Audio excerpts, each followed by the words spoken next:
誰がやったかを見つけるという行為、見つけるために兵庫県がやったことがひどくて、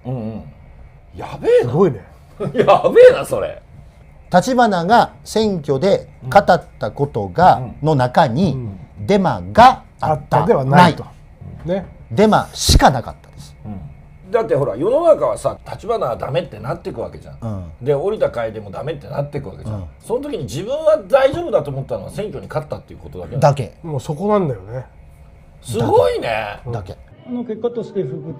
申し立てはされなかったということです。これは怒るね。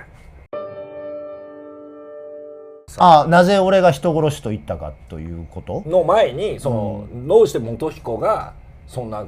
告発者にそんなことをかぶせていったのかっていうのはさ、ソシオパスだからとしか言いようがないんだけど、その3月の何日かに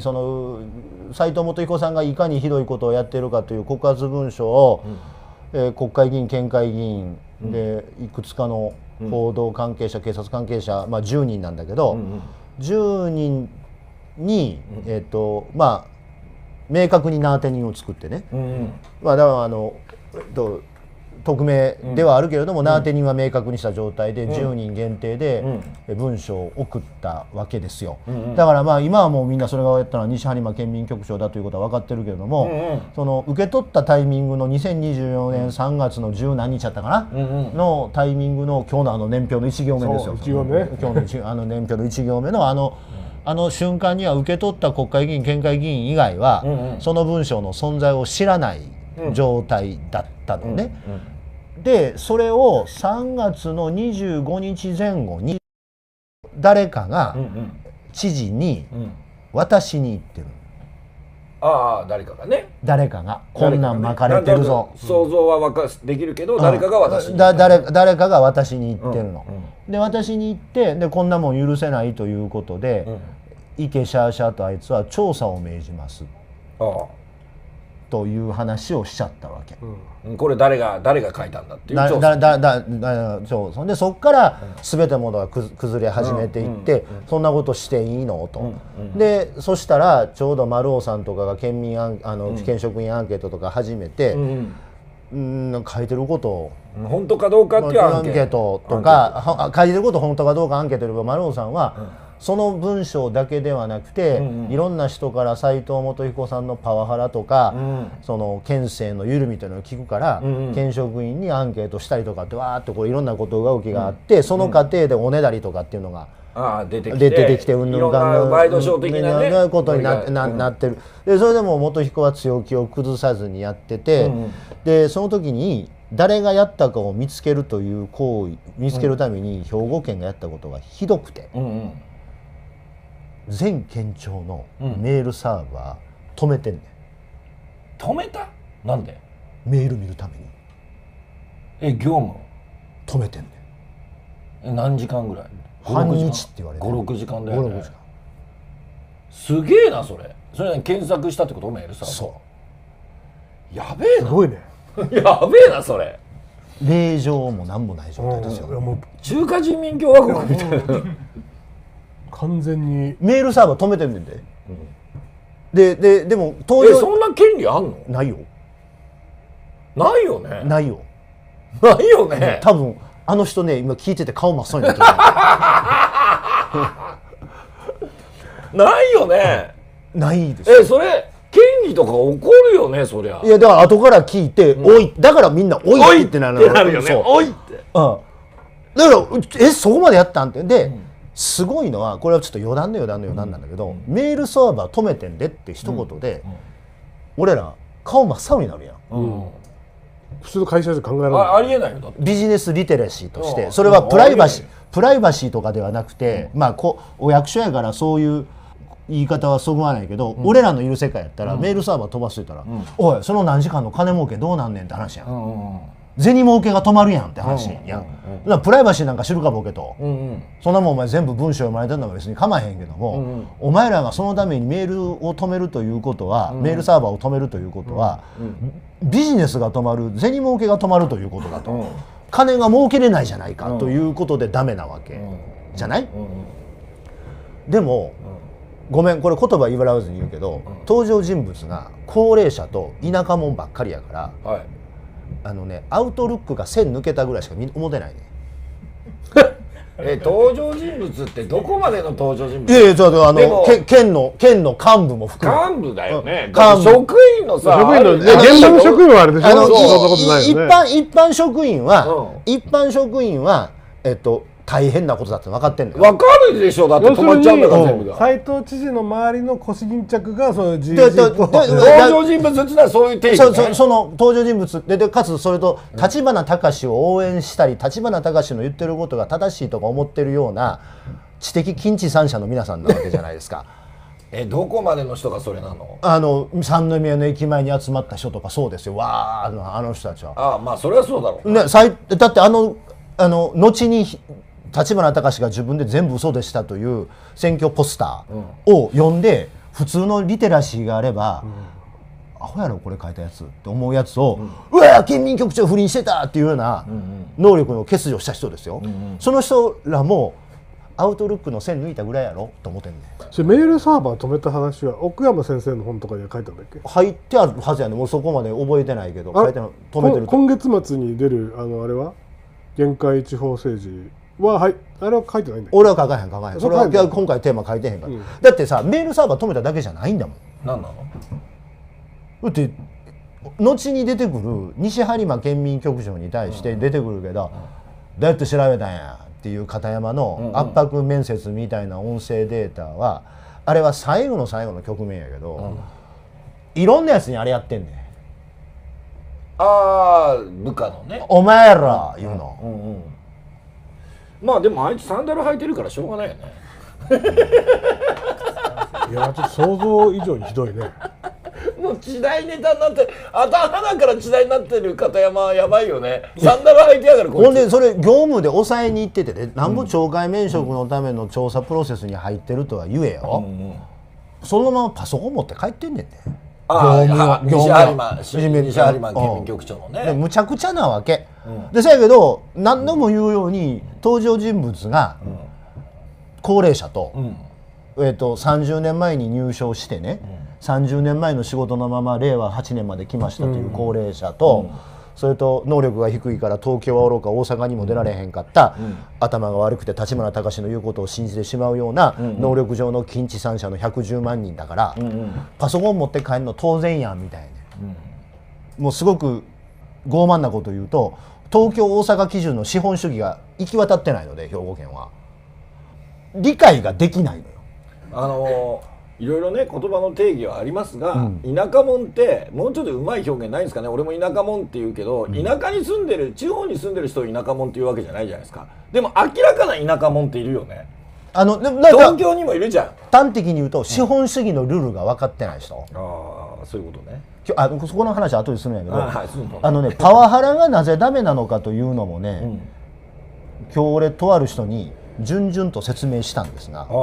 パワハラがダメな理由って、パワハラされた人が傷つくからじゃないんだよ。違うよね。で周りが嫌な思いをするからじゃないんだよ。違うよね。なぜ企業体でパワーハラスメントをやめましょうと、セクハラスメントをやめましょうというのは、働いてる人が上司から怒鳴られる、体を触られる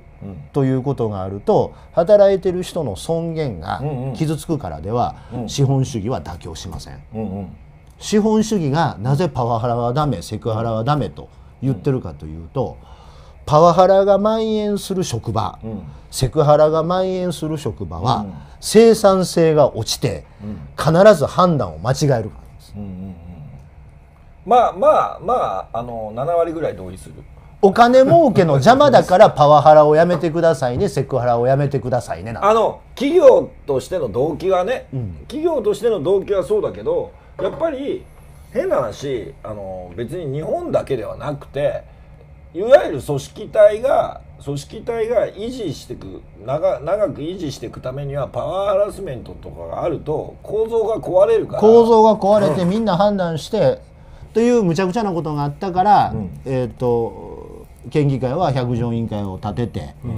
百条委員会を立ててどういうことがあったのかを調査しましょうっていう話になったわけですよ。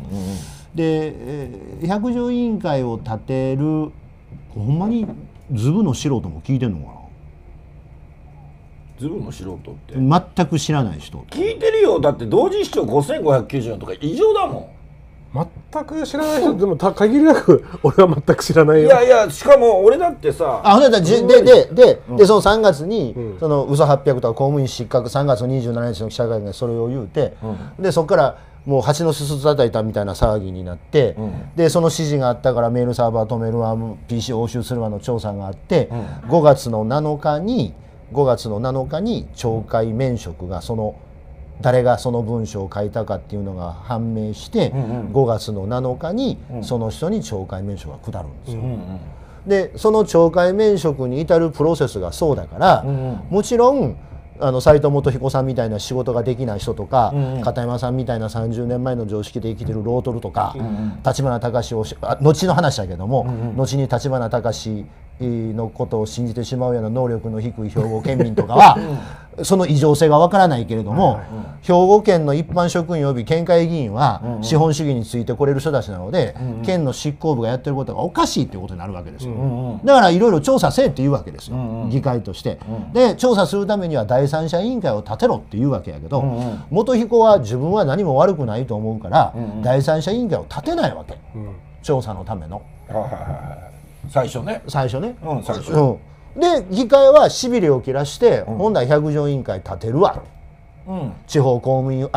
自治法に基づいた地方自治法第100条にあるね、議会に行政を強力に調査する権限を持たせる委員会を立てるって地方自治法に書いてある。その地方自治法の100条に立脚した委員会を立てるわと。それが初夏ね。24年の6月の議会ね。6月議会が6月のちょうど今頃やな。で立てるわって立てたわけ、で立てると何が困るかっていうと、偽証するとそれは刑事罰になってしまうので、百条委員会ね、元彦がビビって第三者委員会立てるからやめてくださいって頼みよって。第三者委員会という名の私的諮問機関みたいな、立てるからやめてくださいっつって、青がボケって議会は蹴って、それ昨日のここら辺のくだりは昨日の俺の原稿のそれで復習してるからだいぶ分かってるでちょっと前まで全然分かってなかった。で立てるんやけど、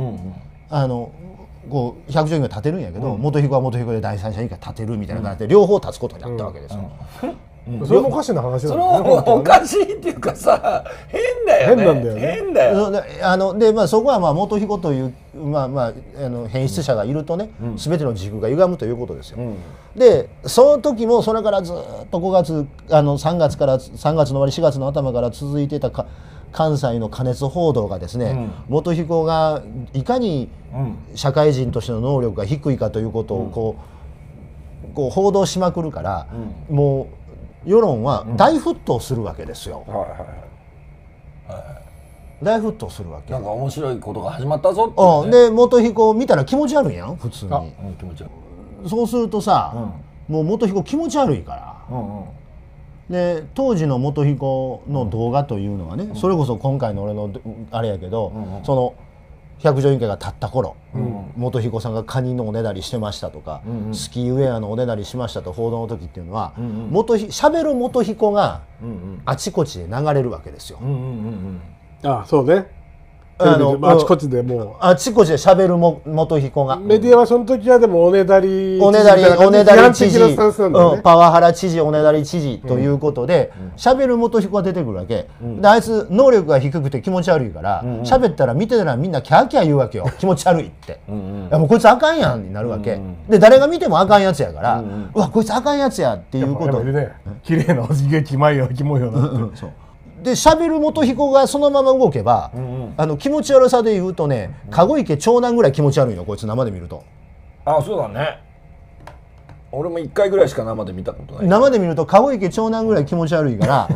そういえば似てるかも。似てるやろ。似てる。気持ち悪さのベクトルが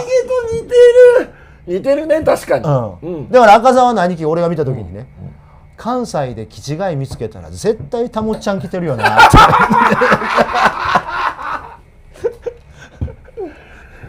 ででもう気持ち悪いわけやんか、で気持ち悪い見てたら世の中の人は、気持ち悪いからやめさせちまえって話になるわけですよ。で世の中の人ので世論が大沸騰して、百条委員会が6月議会が経って、次の9月議会で結論が出るはずなんや、にもかかわらずアホの維新が世論の沸騰を見てこれ以上かばいきれないとか言うて、言ったね、そういえば吉村が言ったんじゃなかったっけそれ、これ以上かばいきれないとか言うて、世論しか見てへんからあいつ、百条委員会の途中で不信任出したんや。あれ維新なんだ。維新が出したんや。やばいね、やっぱあいつら本当社会を破壊する連中だね。で維新が出すとさ、それはさみんなさその世論の中でさ、うちは不信任に反対ですとは絶対言われへんやん。言われない、言えない絶対言われへんやんそんなん。神戸じゃねえ、神戸ってすぐ言っちゃうんだけど、兵庫の県議会って維新ってどんぐらいいるの？自民党が24でしょ、当時で20か。結構いるね。結構やばいね、兵庫やったっけな、ちょっとごめん正確な数字忘れたけど、気にしてないとやばいんだね兵庫も、当時20やったで、当時20やったかな、その当時は岸口とか増山とか白井が出ていってないから、20やったっけな。で出したからもう自民党もそんなもん、もちろん自民党は継続審議、共産党も継続審議、みんな継続審議やねんけど、アホの維新がもうこれ以上かばいきれないとか、あいつはテレビしか見るもんないから、だって生まれてこの方本読んだことないでしょ。多分そういう人は多いと思うよね。多いとは思う、想像だけどね。多分デラべっぴんの最後の編集デラべっぴんなんて今ねえぞ。やっぱ20やった。20やっぱ20でしょ。24対20。デラべっぴんって知らないだろ。デラべっぴんの最後の編集後期ぐらいしか読んだことないな、あいつらは、人生のクオリティとして、でだからあいつら本読んだことないから、それがいかに愚かなことかって分からずに、テレビ見てたらなんか元彦あかんみたいなことみんな言うてるから、もうビビってもうて出してしもて、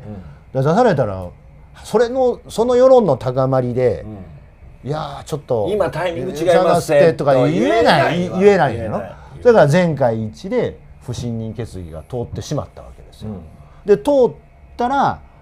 斉藤元彦が議会を解散するのかなと思ったら、議会解散せんと再出馬する言うて、知事選挙になって、例のいろいろあった楓ちゃんとかがあったりとして立花が嘘ばっかり言うて、でまあそこで今から思い出すと、どうもそこが未確認情報よ、なんとも言えないけど松井とか関わってたっぽいんだよね。だと思うよ。いろいろ、まあそれは後の話だと思うね。であなたはその当時兵庫に行ってて。行ったよ。俺が行った理由はね、言っときますよ。みんなねいろんなこと言うかもしれないけど、知大が100日席になったからいけないんだから。そうなの。で、知大さんは知大さんはもう立花が出るって聞いた瞬間に、これはやばいことになるって言って、騒ぎ出そうとした瞬間に100日席の診断が下ったの。だからいけないって言って、俺はほら木曜日から始まるじゃないですか、木金って見ててやばいと、これはで土曜日に行ったんだから。そうでそっから俺は東京にいながらこの人のことをバックアップしてみたいなことをやってて、で稲村さんの選挙で立花たちのデマが勝った選挙ではなくて、横川景気と菅野保の選挙の総括は稲村陣営がバカだったから斉藤が勝ったと。俺を混ぜるな。俺を混ぜるな。そこはもう正直になろうよ。いやバカっていうよりは弱い、要は民主党がどうして弱かったのかっていうのが分かる選挙だ。でまあ何しか立花のデマってか、立花が選挙戦で言ってたことは、デマがあったではないです。立花が選挙で語ったことの中にデマがあったではないと、デマしかなかったです。100% デマ。でもそのデマでも、みんなが興奮して斉藤さんのなぜ立花にあんな綺麗な解説ないと思うよ、あの原稿の。いや本当そう思うわ。なぜ立花に熱狂した人が、そのままスムーズに斎藤元彦に投票できるかのメカニズムを今度出す本に書いてますから。あ、そうなんだ。そう今月それはちょっと俺興味持ってあれは読むわ。だから普通考えるとね、立花の嘘にこうわーってなったら、投票用紙に立花隆って書きたくなるわけじゃないですか。そうあるいは興奮しただけで斎藤元彦とも立花隆とも書かず、選挙に行かない、行かないね。行かないの悪い。行かないで終わるとかね。ただ単にエログロナンセンスの話で大騒ぎして、留飲を下げただけ。でも立花隆が2馬力選挙じゃないって後に言うんだけど、実際斎藤さんは悪くないとは言ってるけど、斎藤元彦に対する投票依頼はしてないのよ、あいつ。してないよ。してないよ。あれね、あれはわざとしてないの。そう、あれは公職選挙法でどう言われるかも分からへんってことがあるから、あいつ芋引いてるから。そこはでも狡猾だよね。斎藤さんは素晴らしいとか斎藤さんがいいんだとか言ったけど、投票用紙に斎藤元彦と書きましょうみたいなことはね、まあゼロではないんだけども、まあほぼ言ってないわけ。そうだから他にいないでしょみたいな言い方をしてするけど投票依頼はしてない。だからその投票依頼すると公職選挙法って投票依頼というのはそれはもう一番厳しく見られるところなので。まあそれ分かってるからやらなかったんだろうけど、あとはほらあの時あいつらは公職選挙法で稲村陣営を攻めてた。そう俺にも電話かけてきた立花直接 YouTube 撮るために。面白くなくて出さなかったみたいだけど、ほら腕章問題、応援者が腕章してなきゃいけないっていうクソみたいなのとか突っ込んでたから、逆突っ込みされるのが嫌でいろんな公職選挙法はギリギリのところで守っとくから、でそれをやっとうから、その立花さんの口から斎藤さんの名前はほぼ出てないわけですよ、投票依頼という形ではね。だから普通考えると立花隆のデマのエログロナンセンスに興奮した兵庫にしかいないような資本主義についてこれない能力の低いバカどもが斎藤元彦に投票するはずがないんですよ。いかに2馬力選挙だといえどもね、そこの誘導、そのビジネスでいうところのその販路の誘導がないから、トークのつながりがないから、でも実際は票の移動があったわけですよ。立花隆みたいな鼻くそみたいな票しか取ってないわけです。それはなぜかっていうことは長年謎やったんやけど、今回俺が書いた原稿を読んだらそれってなるんでしょ。あれなる。いや今月末なんかパブみたいな配信になり始めた。宣伝って言われるから。いやでもね、俺もねそれをずっと高谷さんの本のための原稿をずっと考えてて、それを書かなきゃいけないなと思って、これやと思って書いたのがあれやったんですよ。でまあ何しかそういうことになって、で斎藤さんが勝ちました。で勝ったら立花隆が選挙戦中に、でいろんなことを言うてた被害者である竹内さんという県会議員が自殺しました。でメルチュの公職選挙法違反疑惑が出ました。違反疑惑が出ました。でそれが2024年の11月、12月、1月の景色です。で2月3月になって選挙の前に立ち上がって、途中で選挙が始まってうやむやっていうか、ちょっと納期が伸びてた百条委員会と第三者委員会の答えが出ました。でそうするとその内容は、斎藤さんがやったことは公益通報者保護法違反です。100% ではないですが、16件のうち10件はパワハラでした、書かれてる内容で、という認定の報告書が出たんだけれども、第三者委員会弁護士のやつも百条委員会も、両方とも3月に3月に相次いで出たんだけど、斎藤元彦さんは、パワハラは反省します、謝りたいと思います、だからパワハラ研修受けます、でも公益通報者保護法違反に関しては、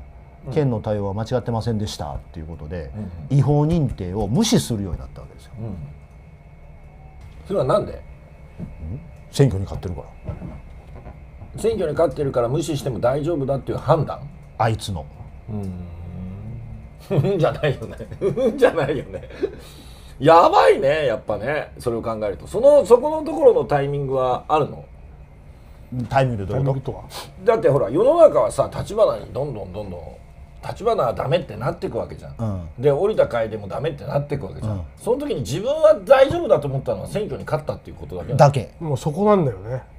すごいね。だけだって辻褄が合わなくなってくるとその選挙に勝ったことだけをこう軸に全て立ってしまうこの怖さを、まあ、今回の原稿ですごい書いてるんで、まあちょっと説明、まあだからどこまで説明していやまあ買わなくなっちゃうよ全部説明したら。であってそれが去年の3月4月5月の状況です。でまあいろんな問題があってね、認めろ認めないみたいなアイドルがずっとあって、でもう一つ問題があったわけですよ、途中で露呈したのが、どうもその2024年の3月の問題記者会見の後に斉藤さんはいろんなことをやってて、俺のやってることは間違いないということを県議会に説明させるために、議員にも見せてはいけないような職員の指摘ファイルって言われてるんだけど、職員の指摘ファイルって、あんた国会で仕事してたら分かると思うけど、別に私的なブログの記事とかさ、そういうことじゃなくて、手元のメモとかね、開示請求かけても最後の最後まで出てけえへんレベルのことを私的なものっていうわけじゃないですか。多分そういうものやと思うんだけど、そういうそのメモとかの類を県議会の議員に見せに行ってるわけですよ。あ、そうで見せられた県議、それは誰が言ってんの？誰が店に行ってんの？総務部長。ああそうなんだ、総務長が。でそれは見せられた側の県議会議員は、アホやないから、この人やばいことしてるってことを気づくわけですよ。女性県議とかね、向山さんもそうだし、公明党の何て人やったっけな、名前お忘れしたけど公明党の方とか、いろんな人に見せて回ってんだけど、その与野党問わず、こいつ何しとんの、無茶なことしとんなってこと分かるわけ、プロやから。いや普通に分かるよねそれはね。そんなんアウトやんって分かるわけ。ほんならそうすると百条委員会でそう表現するやん。こんなことされたんですけどって、私、僕こんなことされたんですけどって言ったら、それえらいことやんっていうことで、その情報漏洩の第三者委員会も立ち上がったわけ。あれ別な第三者委員会立ち上がってんだ。そう、そうなんだ、知らなかった。元県民局長が流した告発文書に対する対応がどうだったかという第三者委員会と、その過程で露見した情報漏洩、県幹部による情報漏洩の第三者委員会と立ち上がったのね。でその2つ目の第三者委員会が立ち上がって調査したところ、弁護士からなる第三者委員会は、猪本という総務部長、だから片山副知事、で斉藤元彦知事が情報漏洩行為を行っていたというのは間違いがないと。で、猪本が県会議員に見せて回ったのは、百条委員会における県会議員の証言通りであると。だからこれは地方公務員法違反だと。で猪本総務部長にゆっくり話を聞いてみると、そういう地方公務員法違反をやったのは斉藤元彦さんからの指示があったからだと言ってると。だからこのは知事も、あなたは特別職とはいえども、地方公務員法には何人たりとも不法行為をね、職員にさせてはいけないってことが条項あるから、基本地方公務員法と名当ては特別職じゃない名当てにポリティカルアポインティ以外の職員だけど、そこの条文には何人もって書いてあるから、何人は県の内外、県庁の外の人も含まれると、特別職も含まれると、だからあなたもアウトですっていうことを保護者がしたら指示してません。それははっきりしてないの？指示してませんって言う。はっきりしてるの。だって弁護士が5人も6人もやってやった言うてんねんから、やっとるわな。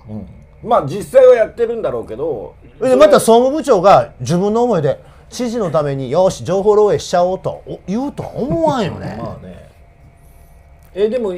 それは何？指示の要は何も証拠が残ってないっていうことを高をくくってるってこと。そうそう。で猪本総務部長はそので出ましたって言ったら、かわいそうに猪本総務部長報告書が出た日に停職6ヶ月の結構重たい懲戒処分を受けてんねん。それは情報を漏らしたからという理由で。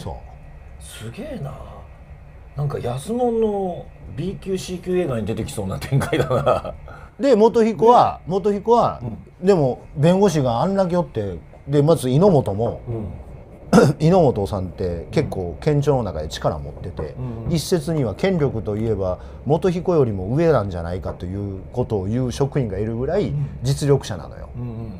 でその猪本に納得させなきゃいけなかったよね。自分にも懲罰を加えると。対外的には俺はやってないと言うけども、その時に斎藤元彦が編み出したのが、やってないと言うけども、猪本さんがそういうことをする余地がある組織を作った責任はある。だから僕の給料を下げてくれと。で知事の給料は条例で決まっとうから、その条例を知事の給料を下げる条例を県議会さん可決してくれというのを2025年の6月議会に提出したわけ。でせやけども、お前そんなもん嘘ついてるから可決できるかよって県議会は言うわな。言うね。で犯罪行為やから、ほっといたら神脇先生は告発するわな。告発するね。神脇さんは神脇さんで来るってから告発するわな。で告発したわな。だから警察は調査するわな。だから6月議会は当然通らへんわな。で9月議会に出した。9月議会はまだお前捜査中やんけ。条例なんか審議できるかいってなった。で12月議会、出てへんやんけ。出てへんねんからもできるかいって言われて、今年の3月議会に今年の3月議会にも持ち越して、今年の3月議会もお前あんなもんまだ捜査が終わってへんねんからできひんやんけって言うて答え出した後に検察が不起訴ですって言うた。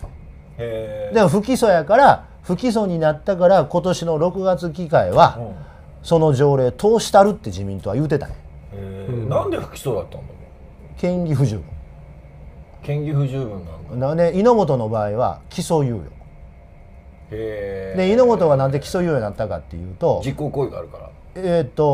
公判になって出さなきゃいけない資料が社会に影響を与える影響度が高すぎるからって神戸地検は言ってる。産経新聞と読売新聞と朝日新聞の取材によると、神戸地検の担当検事は公判はやろうと思ったらできるけど、公判になると資料を出さなきゃいけないと。その出した資料があまりにも社会的に影響があるからやれないというのが理由らしいです。まあそれもなんかあんの絶対で、その条例が今月の議会で通りそうやったんやけど、この間の俺の人殺し発言のあった記者会見の内容が、自民党が要求していた県民に対する丁寧な説明、再発防止策の提示、原因の調査、等々を全部拒否する回答を、実を言うと俺が人殺しって言う前にやってるわけだから。俺の人殺し発言っていうと、あの記者会見が始まってから1時間10分後ぐらいやってんやけど、その前の1時間で斎藤元彦がやってるのは、前の日に本会議がスタートして、その条例、自分にとっては幕引きの条例が通るから、もう勝ち誇ってるわけよ、元彦は。勝ち誇ってきてるから、赤畑さんとか千代さんとか俺だけやのってあらゆるやつに傲慢な受け答えしてんねん。もう終わりだと。もう俺勝ってると。これで終わりだと。もう決めてるやろと。調子に乗ってんな。もう俺もう決めとうやんという感じで言うてるから、自民党からこんなこと言われてますけど大丈夫ですかみたいなことで、大丈夫ですよ、説明なんかいらないっしょぐらいの勢いなわけ。今それでそのところどうでそれはここから話でなわけだから、俺はもうそこでも怒りはまあっとあったんよ。そんなんで怒らへんで、どんなひどいこと言うても、むしろ7割ぐらいはこいつアホや、自分で自分の首絞めとるこいつアホや、やっぱりアホやわこいつと思ってこう見てるわけ、で赤畑さんの順番が回ってきたわけさ、でその赤畑さんは何の質問をしはったかというと、奥山先生の出したね兵庫県文章問題って本を読むとね、あなたが選挙の直前の販売になった月刊文藝春秋に手記を寄稿していると。でそこにねその西播磨県民局長があの文章を不特定多数に巻いたと書いてると、奥山さんはその記述を取り上げて、今思い起こすと、文藝春秋に載った斎藤元彦さんの、あの不特定多数に巻いたという表現が、後にデマでまみれる兵庫県知事選挙の中でも、一番最初のデマだった、と書いてると。で赤畑さんの1問目は、デマですよねっていう質問。県民局長は不特定多数に巻いてないですよね。一番最初今日俺この長丁絶の中でね、俺一番覚えといたら言うたように10人しか配ってへんねんもん。要は限られた人にしかやってへんねんから、それは不特定多数じゃないでしょ。で赤畑さん木田さん頭ええから、不特定多数にしたのはあなたじゃないかと。だよね。あなたがそこで騒いだから結果不特定多数になったわけで、っていう質問でなったら、いや県の対応は間違ってなかったっす言いよるわけよあいつは。全然つろくしてへん。でも赤田さんもどんどん腹立ってきて、赤田さんもね。でその次の質問が、まあ後でその実際の姿を見てもらいますけども、次の質問が赤田さんはもう分かったと、お前安城答えへんの分かっとうから次の質問行くけども、お前は先月の記者会見で、県民局長は懲戒処分を受け入れたと言うてるが、懲戒処分の異議申し立て期間の終了が5月7日からの3ヶ月後なので、8月の7日、この3ヶ月の期間の手前である7月の7日に自殺してんねんから、異議申し立てがなかったというのは、あまりにもひどいんではないかと、おかしいでしょと、途中で死んでんねんから、異議申し立てなんかできひんの分かってんのにもかかわらず、受け入れたっていうのはあまりにもひどくないですかという質問をしたんです。その実際の様子を流せます？県民局長はね、6月27日付で人事委員会の不服申し立てを行っていない理由についてという文書を百条委員会に提出されてるでしょ。よくご存知でしょそれ。でそれはね、おおむねこう言ってます。自分は人事課の OB ですと、後輩たちを訴えることがどんなに辛いか、不服申し立てをしなくても済む可能性が少しでも残っているのならギリギリまで待ちたいと、こういうふうに言っております。でその10日後に命を絶たれております。だから不服申し立てをしなかったじゃなくて、ギリギリまで待って不服申し立てをするかもしれないということを言ってるんですよ。だから不服申し立てをしなかったなんていうね、過去完了形でね語るのは全くおかしいんじゃないですか。結果的にですね、不服申し立てはされなかったということです。不服申し立てのできる期間ってどれぐらいかご存知でしょ。3ヶ月でしょ。こんな有名な話で誰って知ってるでしょこれ。でこの申し立て百条委員会の文書を出したのは6月27日ね、懲戒処分があったのは5月7日だから1ヶ月20日ぐらいですよ。1ヶ月ね。で3ヶ月の期限というのは8月7日で、その途中で、命を絶ったということです。だからギリギリまで考えると言ってるわけですから、不服申し立てをしなかったというふうにね、もう断定するのはこれはもうひどいデマじゃないですか。結果として不服申し立てはされなかったということです。大きい声出されてますので、幹事長さん、ありえへんでしょ、ありえへんでしょ、すごいね、ありえへんでしょ、これは怒るね。でこれはここから先はそれこそここに広告ですって出ますけど、この限界地方政治発売を記念して初めてのイベントです。今日夜7時から6月15日、緊急開催なんですが、6月15日月曜日、今日、言論最前線、言葉で作る明日の形第10回、これチケットなんですが、チケット制なんですけど、今回のゲストはビッグです。田久保を追い詰めた市民、関川さんがゲストです。あれ田久保おかしくねって一番最初ファーストペンギンとして立ち上がった人が今日のゲストです。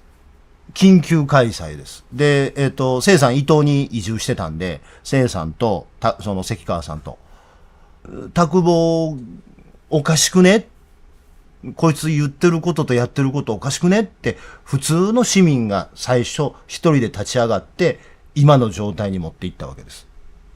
で、今日はね、有料イベントです。チケットを、ちょっとビッグゲストなんでね、有料2000と、チケット2000円です。今日はおもろいはずです。その関川さんっていう方なんですけど、今日初めてお会いするんですよ。で、ただ、聖さんから、あと、聖さん、それからケーキさんから漏れ聞こえてる話だとすると、関川さんは、この配信をご覧になってる方だそうです。皆さんの仲間です。皆さんの変態仲間だということですね。緊張するな、たちが。なんです。初めてお会いするんです。という方ですので、僕もね、実を言うとちょっと緊張してるんですよ、今からもう。その権力者のね、アホな権力者の倒し方を実践した人です。成功事例を見に行く。アホな権力者の倒し方というのがどうであるのかということを、そのファーストペンギンだったし、ずーっと最後まで関川さんはやっておられたそうなので、僕ちょっと詳しくお話を聞くのが初めてなので、今日いろいろ勉強させてもらおうと思います。ぜひチャンネル登録といいねボタンを押してください。